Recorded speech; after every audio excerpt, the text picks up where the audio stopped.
everybody, this is a video we're watching of some migrants in Germany. The individual is trying to ask the young lady a question, and he co-pops her upside the head, and then his friend ran up and threw it down, and he thinks it's just the funniest thing. And that's the warm welcoming that many Germans are now seeing from the migrant community. Let's turn up the volume, you can hear it.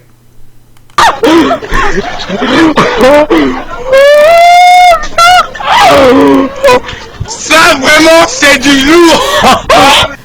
Okay, this is Francesco Abbruzzino. This is the Uncensored Report. It's a one-man operation. I do everything from the website to the social media to this broadcast and researching it and everything else.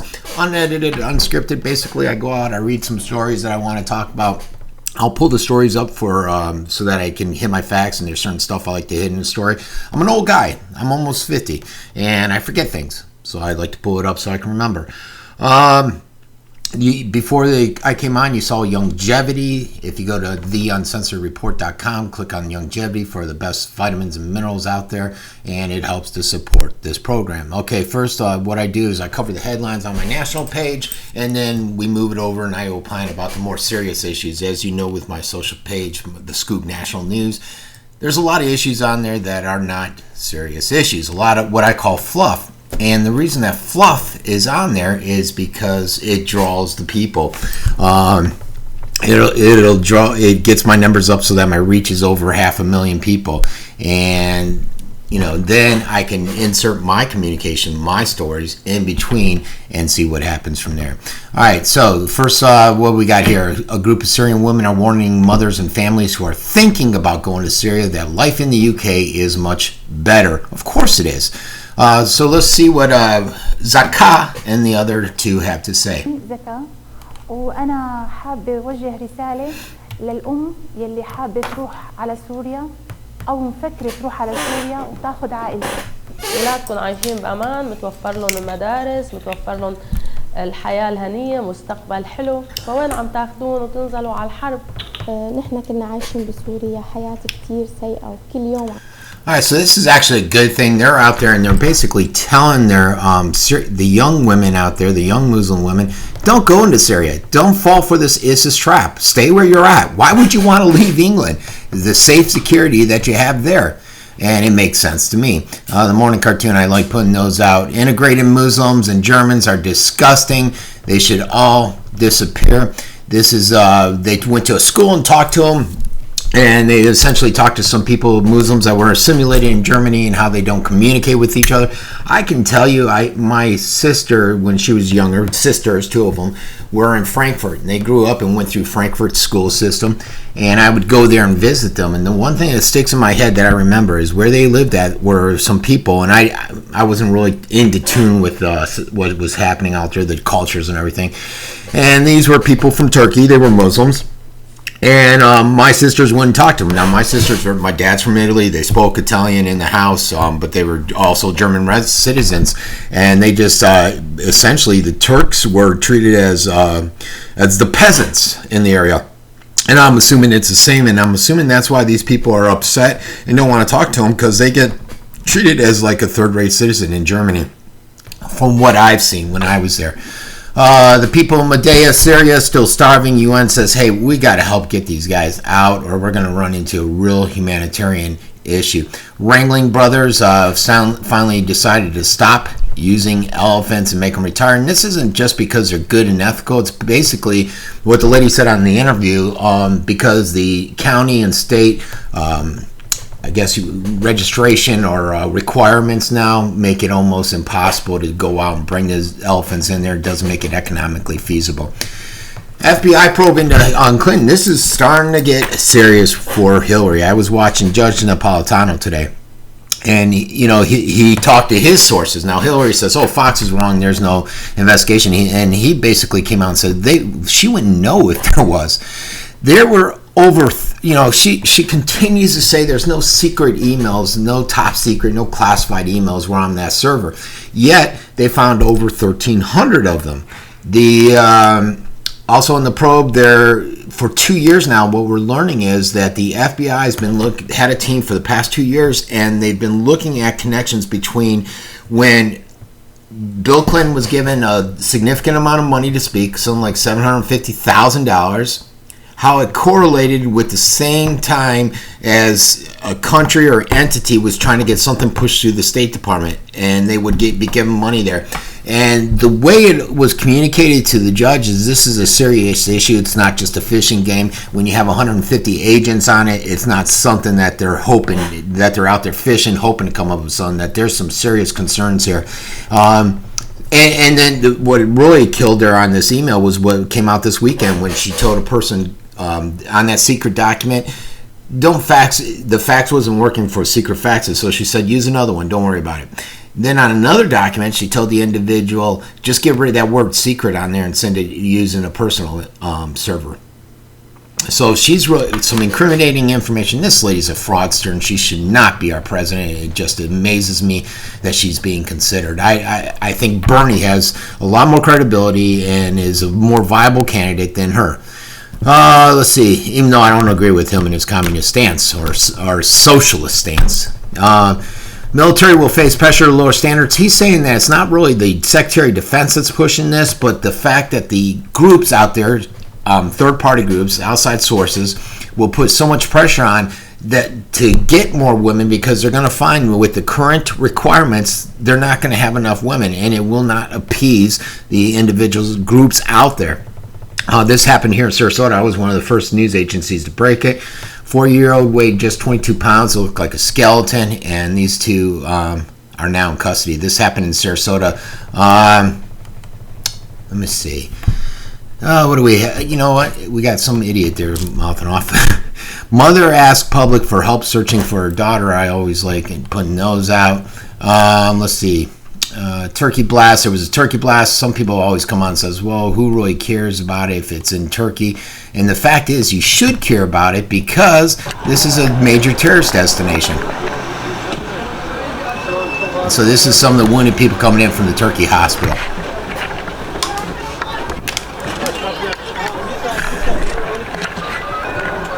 All right, that's enough there. Let's see. Suicide bomber, and that's again talking about Istanbul. You know, it's so strange is they've supported ISIS so much, and then all of a sudden you have an attack that ISIS is claiming, and it makes you wonder what is really happening over there. Just in another United States teen decided he wanted to join ISIS, and he was arrested. The financial crisis, actually, markets were looking up today on the futures. They ended yesterday, you know, I think 50 points on the Dow, pretty much even. The rape epidemic in Europe and why European politicians are doing nothing to stop it. We're actually going to talk a lot more about that because it's a major issue. And finally, Merkel's saying, okay, we can't have this anymore. This is getting out of control. She's seeing that she's open for attack politically with her stance. Abbott saying, hey, look, we need a constitutional convention, and because there's a lot of concerns with how the president just skates by it, and many other legislators are not paying attention to it. Premium hikes, 49 of the 50 states are going to see premium hikes in Obamacare. So much for cheaper insurance. And one thing I found out is I didn't partake in Obamacare stuff because I kept my insurance and there was no changes prior to Obamacare coming into place within that 2-year timeline. Then suddenly my insurance went up $200 a month last month, and I had to raise the deductible from $5,000 to $10,000. And I asked, well, why is it going up? And they said, well, you're on the old insurance, and the reason it's going up is many people are leaving that and going to Obamacare or other insurance, and we're not taking anybody in, so you're going to have to pick up more of the cost. And then also it's aggregate, so that you're actually paying, even though you're healthy and you don't go a lot, you're paying for the other people in there that are maybe sick and going. So you're seeing increases, which surprised me, even though I'm in the medical arena. Person jumping out of an ambulance, and let's see, this is a free Guantanamo detainee. I think he was freed yesterday. He's Saudi Arabian, or he was released to Saudi Arabia. And this guy said he would kill Americans again if he's given the chance. So he is freed.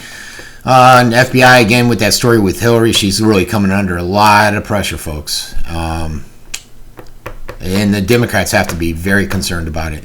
It talks about just this story talks about Powerball and how it could can't end poverty. If you take the 300 million U.S. population and divide it by 1.3 billion, everybody receives. And they did the math on it and it wouldn't end it.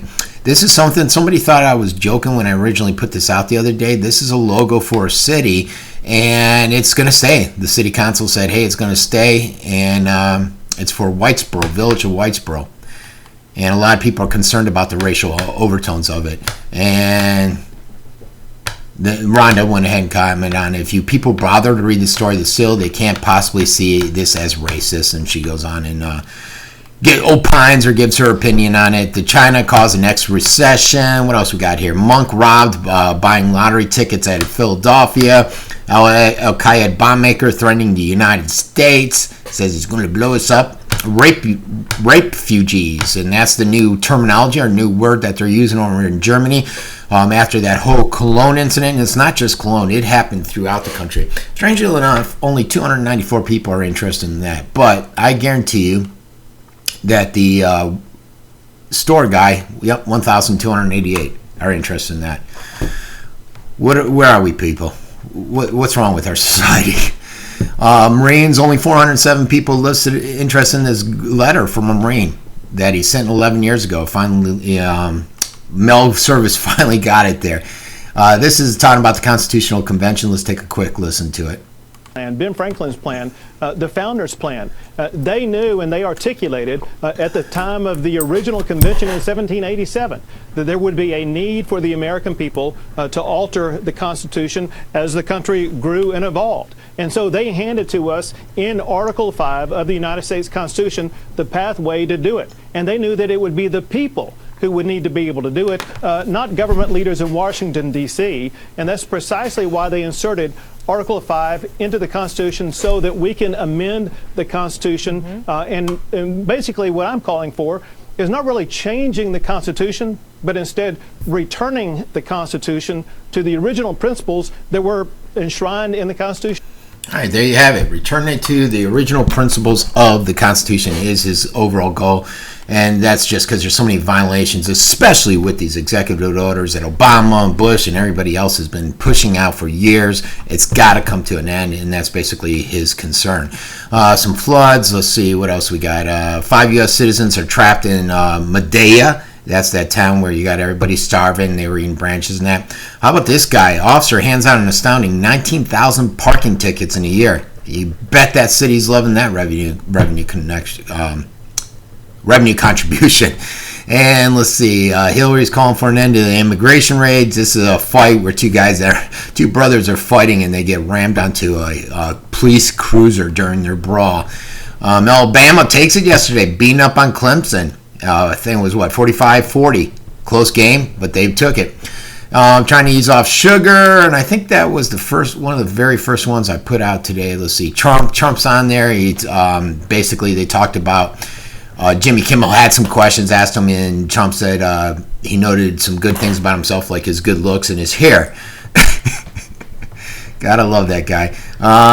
Hillary's starting to get nervous. So is she feeling the burn is what I put up there, because Bernie Sanders is on her. He's on top of her, and from what I'm hearing, he's bringing in a lot more money than her. And then this, of course, is the fire victim from the interview yesterday, which was funny. A missing person.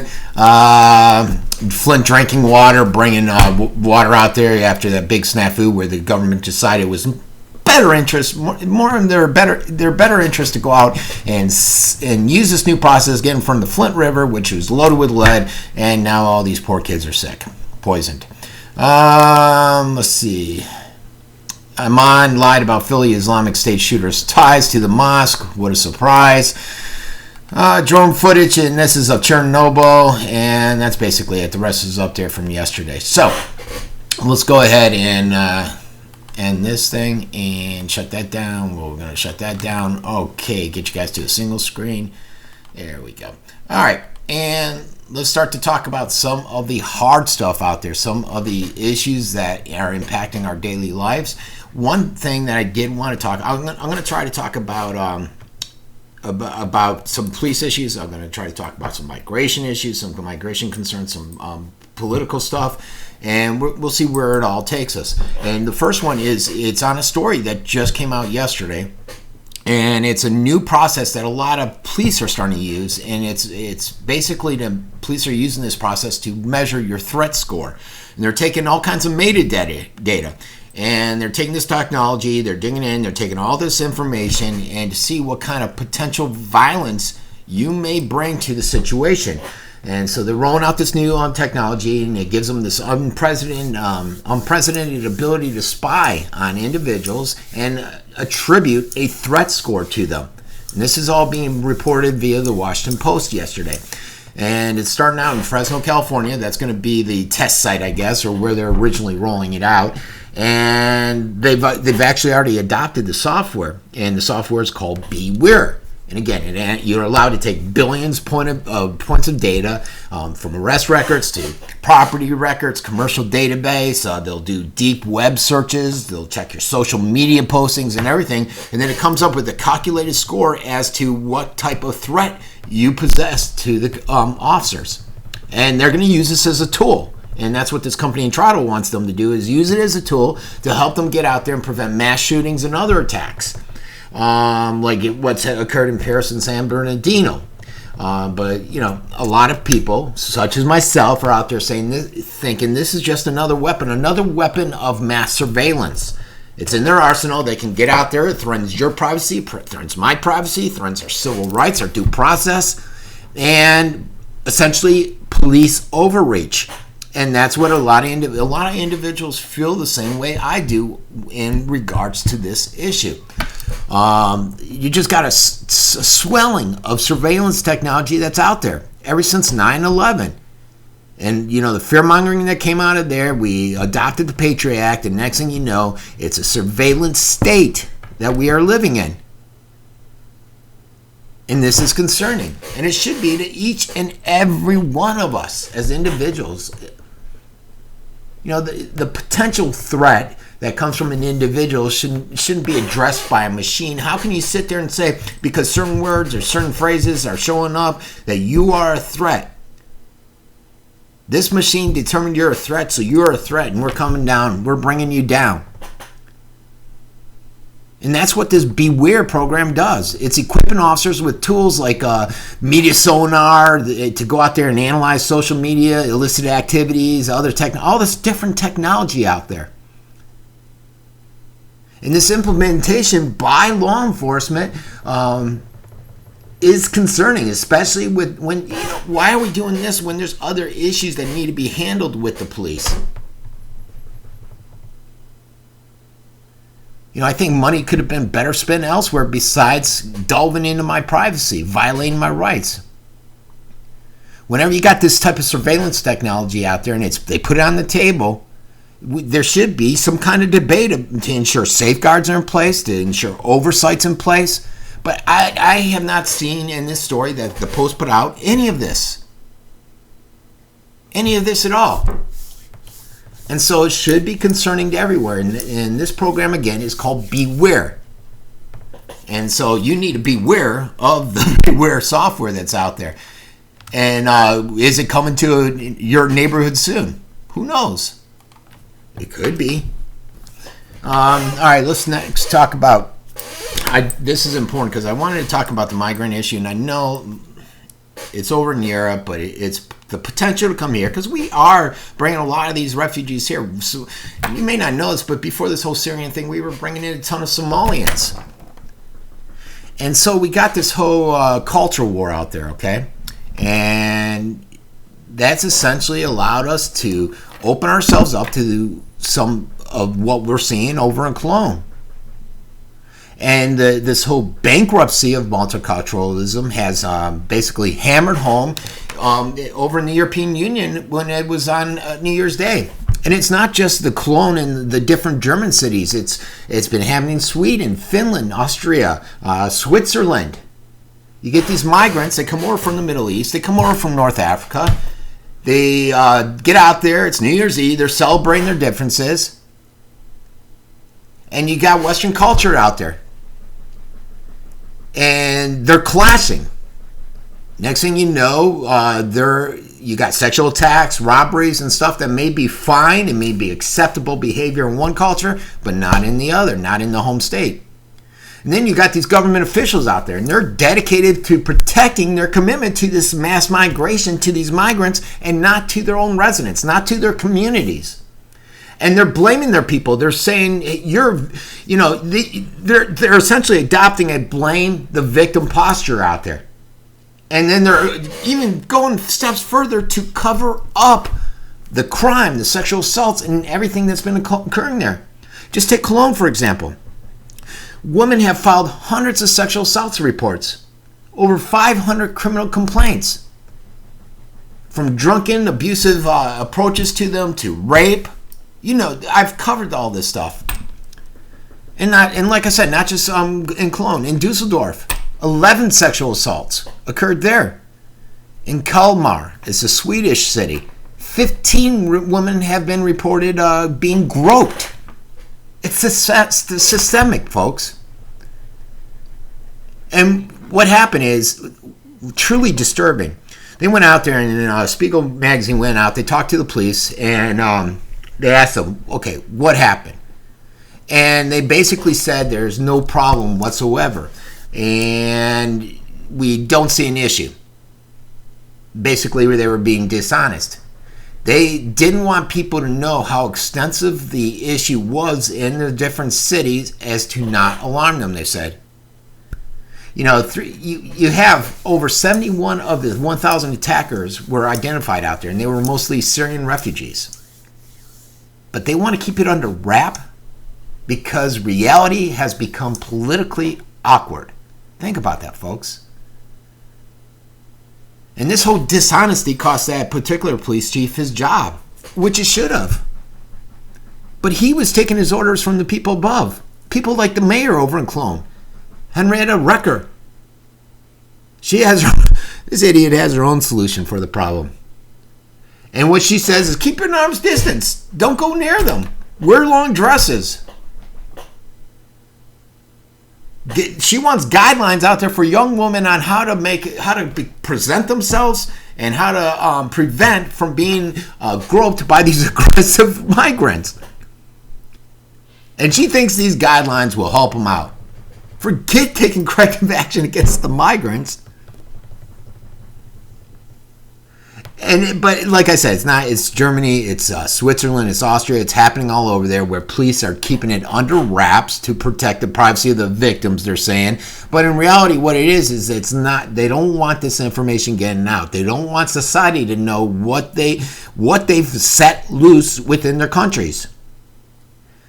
And then you get the Daily Mail. They came out. And they noted while the attacks were going on in Cologne that the asylum seekers were out there grinning and taunting police and warning them, be nice to us, be friendly to us. We were invited here by Angela Merkel. Now the far-right protesters, they're not happy. They're not buying it. They got their rape refugees, not welcome. They had some protests this weekend. Merkel, the old Time Person of the Year, she's out there. And now she's trying to backtrack a little bit. But, what's even more infuriating is that the fearful, these officials, are fearful of stigmatizing migrants as potential rapists, as playing into the hands of anti-immigration politicians. They don't want any of this stuff to happen. It will interfere with their agenda of bringing more over. I think someone came out yesterday and said they expect another 10 million refugees. I mean, why should you have to coach your society on how not to entice these aggressive Muslims? Why is the coaching necessary? How you dress, be it right or wrong. Who's making that decision? Is it some fantasy Islam ministry out there that takes note of all this and wants you to dress a certain way? But it's disturbing. And it's going to be very disturbing if this type of activity comes here to the United States, folks. If it comes here, many people are going to be concerned. I'm trying to find my notes. I got this new style for sending up for breaking everything down on how I go and approach my different stories. And I don't think it's the best one because now I got to look. And I have it broken down by politics, Europe, Asia, and that. And before it was, I'd list my top stories and I would cycle it down. I'm thinking I need to go back to that. Because this one is not as effective for me. All right. I did want to talk about, though, this all goes along with Obama and what I'm getting over to is the refugees with Obama and his executive abuses, allowing the illegals to come in here, allowing the Syrians to come in here, not telling the states where the Syrians are going, not doing any type of communication, not having the appropriate vetting process. You know, right now we're out there and we're being ran by a two-term president who believes it's his job to essentially impose his notions of morality, of safety, and decency on everyone. And he does this often trying to work around the system, which is why Abbott is introducing this constitutional convention concept. He's not really introducing it. It's been out there for a while, but he's bringing more attention to it. So now Obama is instituting new restrictions. And he's doing it on all of us unilaterally. Expanding background checks. Closing what he calls our loopholes in the gun laws. And basically making it tougher for law-abiding citizens to go out and get guns. And he's doing this because Congress will not act. But what he doesn't tell you is they did act, it just didn't pass. There wasn't enough majority for it. No, what's truly happened here is he believes it's the right thing to do because they will not act in accordance with what he wants to do. Neither of those is a compelling reason to sit out there. They won't act. They won't do this. It's no reason for him to get out there and legislate from the White House. And he's done this perhaps more. Nobody's done it. Nobody's made more justified executive overreach than this guy. And it's done it from immigration to gun control to healthcare to everything.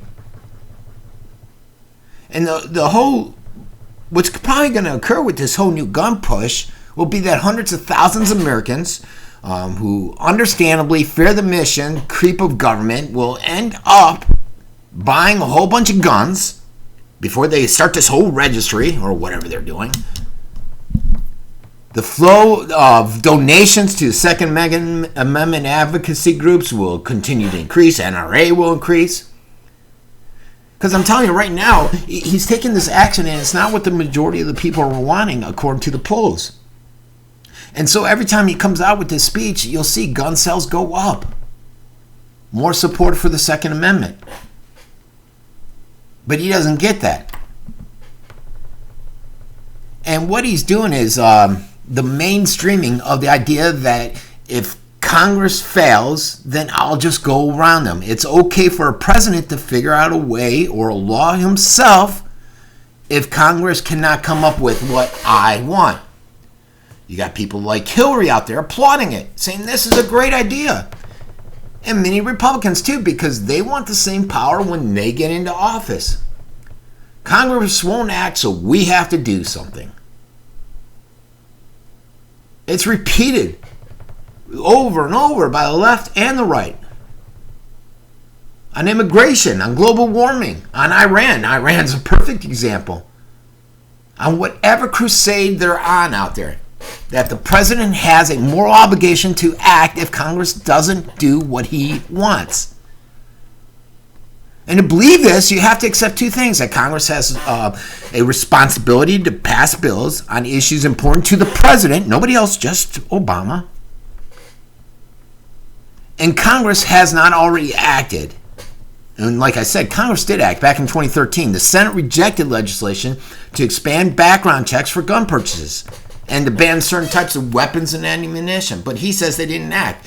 They didn't act in accordance with what he wanted, folks. So he's not being truthful. He's not being honest whatsoever, is he? And the truth is that Obama is attempting to govern without Congress ever since the Democrats rammed Affordable Care down our throats. And look at the mess that's been. It was the first time any consequential reform was instituted by a single political party. No consensus was built. Major legislation impacting us all. I just covered where the rates are going up again. But luckily he's gone as far as he can on gun control. You got a lot of people out there, the left, are justifying it, saying that it's an obvious reason we need these controls, the whole fear factor. They don't care about the process. They don't care about issues. They don't care that he's doing these executive orders because it's getting us safe. It's for our safety.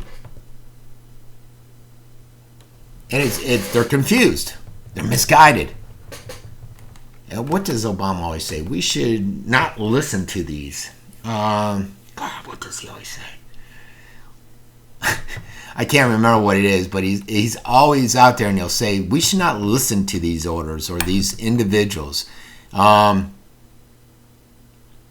right, I can't remember what it is, but it'll hit me as I'm going through this. All right, let's go ahead, and I did want to talk a little bit about China and its impact on the market. Today it's not that bad. Markets aren't bad today. I think it's good right now. Let me check the futures real quick. Market watch. They were up when I was in the gym. I'm doing the show early again today because I got a busy schedule. And futures, market was up 53 yesterday. Let's see, crude's up $1, gold's down $8.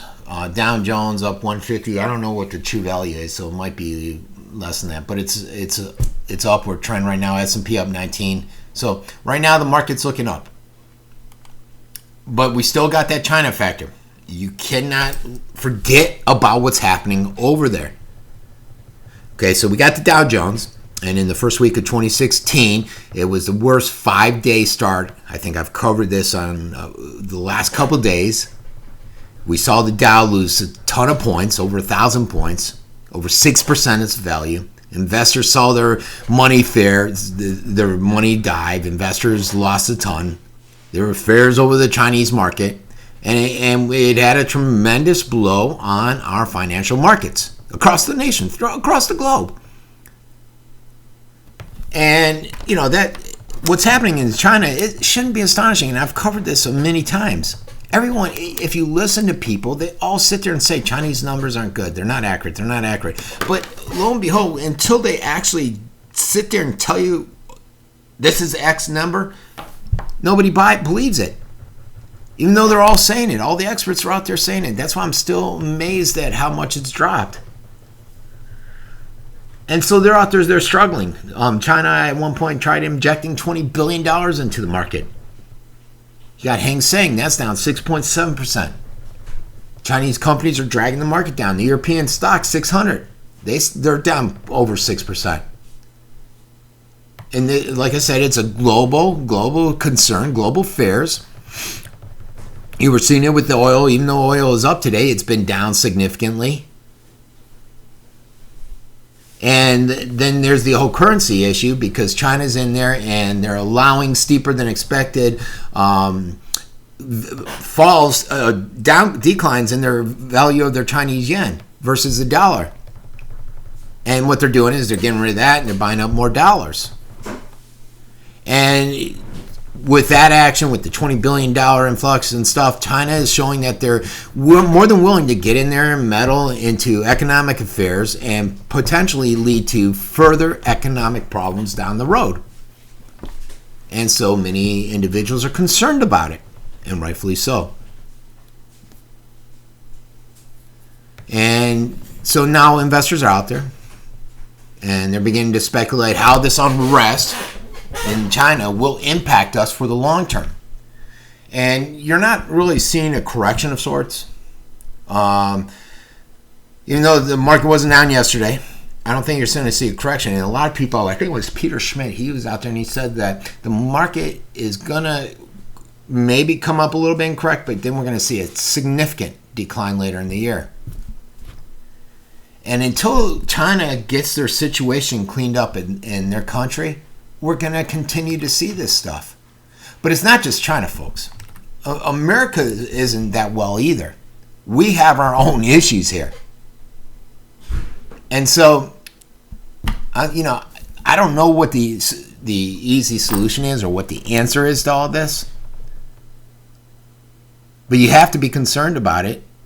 And I know you might not have money in the stock market, but your bosses do, the people that employ people do, the business decision makers out there do. When they lose money, they have to take action.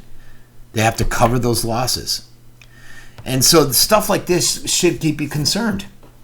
Another thing I wanted to talk about, I got to change this whole how I do my stories because they're all over the place and I'm losing track, which isn't making for a good show, is it? There's an issue with hackers and how they're the potential to cause a blackout. And I've been talking about our grid for years, a couple years on the show. And ever since that attack over in California, I've been talking about it. And the latest concern is, and I think I talked last week about, could hackers get into our system? And a lot of people feel that the United States systems are very vulnerable to attacks from individuals, from people that can come in and take down an entire grid. And now it's been proven. Washington Post came out and they came up with a hacker who went in and caused a major outage in Ukraine. And it was over the holiday season. And what this does is it brings up an escalation in that whole digital attack scenario. Is this potential? Can a hacker come in, attack a system, and cause a blackout? Half the homes in the Ukraine were left without electricity for several hours due to this hack.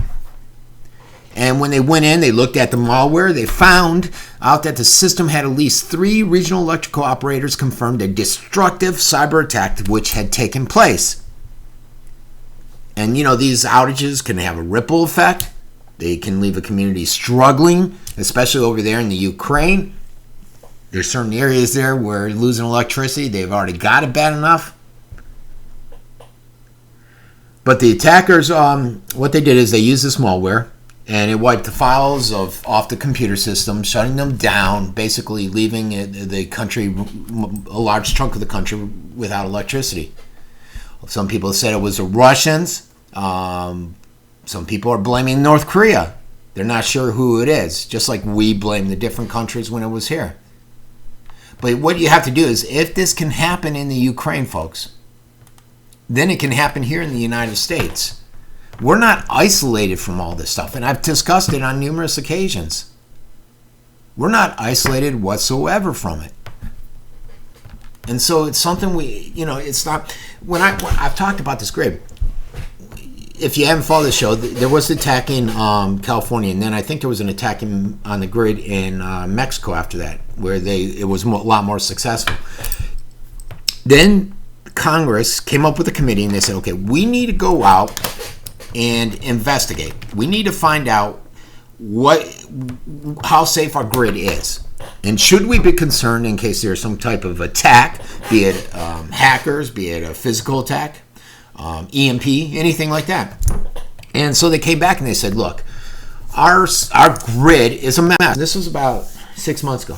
It's going to cost millions and millions of dollars to get it fixed. And essentially what you've learned is each grid has this one device, and I forget the name of it. And if you take that out, they're really, you can't get another one for about 18 months. There's only 2 countries. They're made in 2 countries. They're on back order. Only one company, essentially 2 companies are making them. And this is a key element of all of our grids. And so if one goes down, then you're screwed and you have to wait for them to produce another one because of the backlog on it.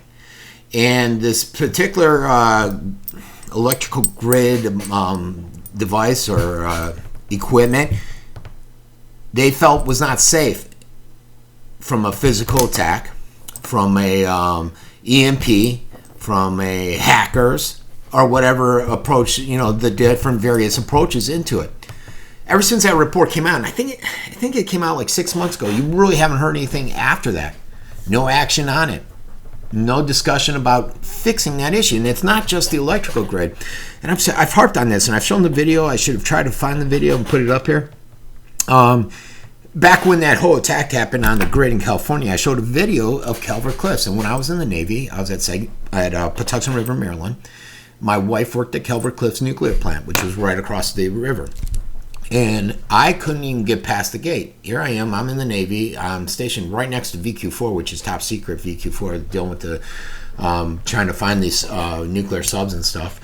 And I couldn't even get in there. Now, fast forward. Now, I was in the Navy some 20 years ago, 25 years ago. Fast forward to today, and these people, they drove right in. Nobody at the gate. Drove right up, and you could see the basically the nuclear what are they called? The pipings, the nuclear reactors, if you want to call it, and they were right there within I don't know, a couple 100 feet. You could easily take a Stingray and shoot at it. There were no guards anywhere around. I mean, when I was there, they were walking around with machine guns, and it was really protected, this whole perimeter. And that's not even covering the other issue. A lot of these nuclear plants are like 30 years old. They're leaking like crazy. And they don't let that get out in the public's eye. These things are falling apart. They're pieces of crap. Nobody had a plan in place. They thought they would last longer. So a lot of concerns out there with our grid. And I don't think enough attention is focused on all that. One thing I just noticed too, and as I was pulling out my notes looking for things to cover, again, I got to change the system. I did want to cover one other thing. Back when I was talking about the Beware program with the police. And that's on this whole mentality of officers, that they're out there, that there's a record number of cops being charged for killings, when there really aren't. Not a single officer has been convicted out there. There's really no action, and I've always said that there's no disciplinary action, and that's the problem with a lot of these officers, is they're going out and they're doing stuff. And I've had situations here where I remember one protest. This wasn't particular me. Somebody was out there and they're handing out Bernie Sanders political information on a public area, and an officer came out and told him, "You can't do that. It's illegal, and you got to go." Violating the person's rights. It's perfectly legal. There's no reason why he shouldn't be able to do it. Yet, I guarantee nobody's ever talked to that officer. Came out, Consul, the guy was upset. He wrote Consul. Consul came in and said, "No, you're within your rights to do this." And these are some people that are to the right. They don't believe in Barry Sanders. I don't believe in Barry Sanders, but I'm not going to shut this guy down because he has a right to go out there and do this. But I guarantee you no action was taken against that officer. And once again, if somebody else is out there, he'll probably do it again. And that's the problem, the disciplinary that falls in it. And you got, with the cops, you got a number of cops out there charged with murder or manslaughter. It's jumped sharply. But yet not one officer has been convicted of these unjust deaths. Not one. And you got less cops that are being killed in the line of duty, yet they're quicker to pull their gun out. The accumulated number of people killed by police in the U.S. last year came between 986 and 1,200. There's some discrepancy there, and not everybody can agree on the number. So somewhere in between there, someone like The Guardian, which I'm looking at now, basically thinks it's somewhere around 1,138. But like I said, many disagree with that number. But the number isn't that important. It's within that realm. And what they said in this article is that within the last decade, an average of 5 cops per year have been charged with murder or manslaughter in a fatal on-duty shooting. And just last year, though, that number tripled. 18 cops were arrested for unjust shootings. And this does not comprise homicides, non-shooting homicides, including the 6 Baltimore officers. They were charged. I think they're going on trial again, just started yesterday. It doesn't include cops that will not face criminal charges for deaths, like in the Tamir Rice case, Zachary Hammond, Natasha McKenna, and the list goes on. Then this article, it went and talked about this one guy, and I didn't hear about this until I read this article, and it happened back in December. It was Pike County, It was a deputy out there, Joel Jenkins. He was arrested after fatally shooting his neighbor in the head while he was drunk and off duty. He was charged with involuntary manslaughter, reckless homicide, tampering with evidence in connection with the death. On March 8th, Jenkins was on duty when he shot Robert Ruker. Now listen to this, folks. On December 3rd, he was arrested after shooting the neighbor. All right, we got all that. He was charged with the felonies, charged with murder, reckless homicide, and everything. Then on March 8th, Jenkins was on duty when he shot Robert Ruker to death following a police pursuit. Why was this guy still on duty? And this story goes on to talk about other people. Here's one, Jason Van Dyke, charged first-degree murder on November 24th after a Cook County judge ordered the release of his suppressed dash cam video, which they're excellent at suppressing that stuff. They don't want that information out there. It depicted this officer shooting Laquan McDonald 16 times. Although McDonald sat there and claimed that he lunged at him with his knife. The video clearly shows that he walked away from the officer before the officer shot him. And that's one thing I love with these cameras on these officers. But, you got some organizations out there, like here, locally. Our Sheriff Tom Knight, 2 terms. You probably get a 3rd term. I don't think anyone's run against him. He says his concern is privacy. So he gets a call. Officer gets a call. They go to a party. And they end up making an arrest. But in the process of making that arrest, they're filming the inside of the house. They're filming people within the house. And there comes privacy issues. And also the officers are concerned about their own privacy. Forget the fact that, there's cameras all over the place. We're all being filmed constantly. But that's the logic they're using because they don't want the cameras on the individuals. And then they ran into more issues where, it gets a little ridiculous. I've covered this a lot. The camera footage isn't generally put into an evidence room. It's held by a third party, and it's held in a cloud, generally speaking, which proposes another problem. So it's not sitting in a physical evidence room where you're at there. It's managed by this third party out on a cloud, which could be hacked. FOIA requests. We learned the hard way here. Our ACLU in Sarasota did a FOIA request for some of the film because they were testing cameras at the Sarasota Police Department, and the guy got a huge bill. And that's because they got to redact so much. They go through it, they redact it, they got to pay this third party to go through and do all this stuff. They charge it an arm and a leg, and it just wasn't a reasonable cost. So the ACLU said, hey, wait a second. This isn't reasonable.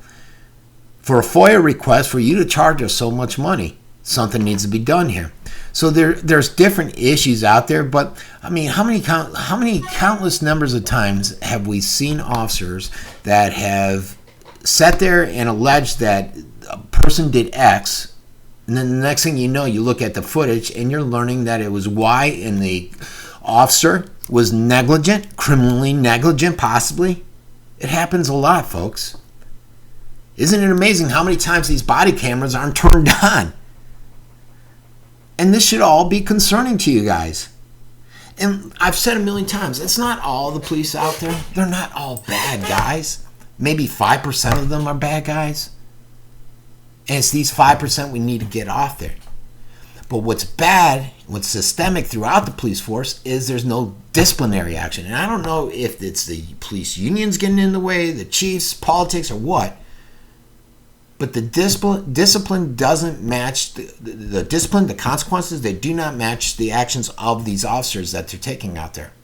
And that needs to start taking place. That needs to start taking place, folks.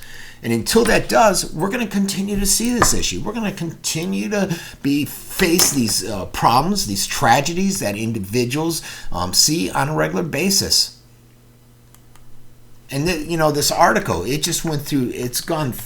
It goes through so many different scenarios of action that has taken place, negligent action, and stuff that just doesn't happen to correct it. All right, I got other stuff, but I could talk forever on it. So what we're going to do is this: We're going to go to split screen. We're going to just see some old stories here. This is my actual page, the uncensoredreport.com. You can go up here, you can click my show, or right here, articles that I have written, and I break down the different sections. I'm going to start posting more on there. I stopped for a while. Let's see, what do we got here? Clinton war on ISIL, how Obama created Mideast vacuum. That was a real interesting story. If you've listened to my show, you know how he's created that Middle East vacuum. And it all stems back to when they told the Baathists, the Saddam Hussein loyalists, that you cannot be a part of the system, part of the new process, part of the country. And next thing you know, you got ISIS in Iraq, or Al-Qaeda in Iraq, which eventually evolves into ISIS. And I think I actually have an article up there where I've written about it. Government assistance, 40,000 in government assistance per year. That's an interesting article. Let me see if I can click on it. And it was very informative, I thought. And let me get you back here. Basically, they go in there and they're looking at all these government assistance programs out there, and there's a massive amount of them, more than I realize, more than it meets the eye. And basically, they say some of the numbers out there. Some Americans are receiving 40,000. Now, that's the outlier. You don't see that a lot, but it's happening where they're getting 40,000 a year in government assistance.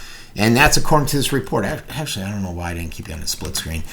All right. And so then many families are out there and just receive a small amount. More than 10 million families receive less than $1,000 of benefits.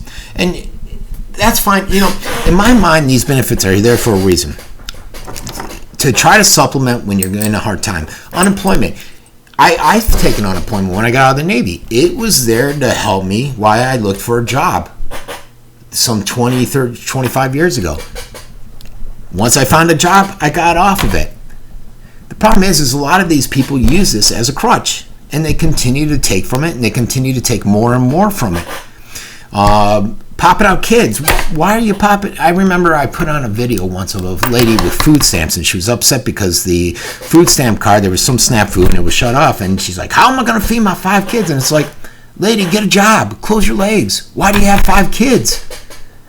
I would love more kids, but I can't afford it. I stopped at 2. Reality checked in. Work full time. Get a job. You know, and what's happening is so many of these people were taking care of them with child care, housing, SNAP, EITC, and it went through to get to the 40,000 mark. They do calculate child care $12,000 a year, which is cheap in my mind. And then housing, $15,000 a year, which again is relatively cheap. I don't know if those are. I think they're going to cost a little bit more, but that's how they're coming up to that whole 40,000 number. And it covered that in great detail. It was an interesting article, and I think it was put out by the Washington Free Beacon. This was just sad. And it just shows how dumbed down Americans are. Whoops, wrong one. It shows how dumbed down Americans are, where this guy, Mark Dice, he does this man on the street thing. He goes out there and he starts asking these guys questions. And this time he's asking personal information. And essentially, he puts on every person that he's talked to when he does this man on the street video. So he doesn't really waver at all. He puts everything out there. Ends up that just about everyone but one gave him all the information he wanted. The only time there was any hedging was when he asked for a social. So we'll take a quick listen to this and see what happens here if I can. There we go. Let's get it big. And using the forced weak-minded individuals. All right, it's going to start up in a second. I forgot my billing system. I do medical billing if you're new to the show. And I forgot I had the system up, and I should have shut it down. It's eating up some of my bandwidth, which makes it harder for me to bring up the video, which we're seeing right now. But let's see. Just to demonstrate how most people will mindlessly follow orders, I'm going to approach random people and tell them to give me personal information and start writing it down on this clipboard without telling them why, who I am, or even what it's for, to see if they will mindlessly follow a direct order. What's your name, bro? What's happening? What's your name? What's up? What's your name? Last name. What's your birth date?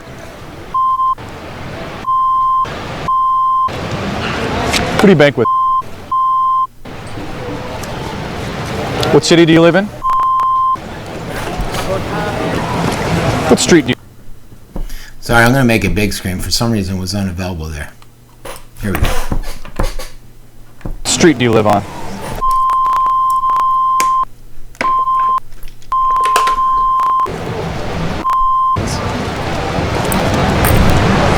What's the street address? And then unit number. What's your social security number? For what? It's the final entry form here. I'm just getting some data to help out with some programs. What's the social security number? I don't even know if I feel comfortable giving that out. Okay. He's giving out everything else, but not the social. Thanks, bud. Thank you. He didn't even ask me who I was, what this was for, or anything. He just walked away. What's your name? Hold on one second. Last name. Huh? Last name. What is this for? It's the new program we're working on. What's your last name? What's your birth date? Look, that guy's so in tune with his phone. Who do you bank with? What street do you live on? I live in. What's the street name? Oh, What's the number? What's the address number? Street number. wait, what is this for though? So for a new program we're doing just to help out. Just what's the street number? What's the address? What's your phone number?